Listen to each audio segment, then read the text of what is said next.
Het Leeglaan is een snelle 80 kilometer dik dat fietsers, landbouwverkeer en auto's elkaar passeren matten.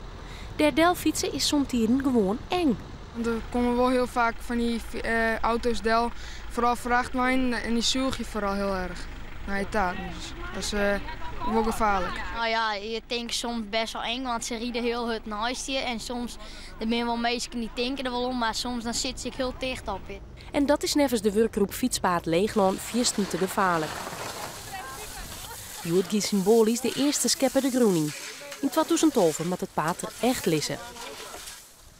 Op zo'n hier is dit de oceaan. Dat we echt naar de simmen beginnen kennen en het project erin te al. We zijn al groeneigenaren aan het bezieken voor de Groenlandcape. Dus er rinnen al dingen en ja, dit is de oceaan.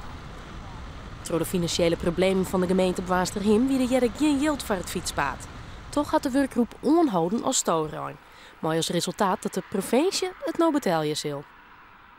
Zo'n de omstandigheden hebben we daar enorm druk op een ketel houden. Zijn veiligheid stiet ik heel heeg in het vaandel van de provincie. En leven we niet op platteland. En ik bedoel, ja, dan striert je net voor niks. Dus we hebben bij de provincie druk op zetten. En ik moet zeggen, de beide gedeputeerden Adema en Galema, die hebben ons luisteren. En die hebben creatief maar eens mij dacht.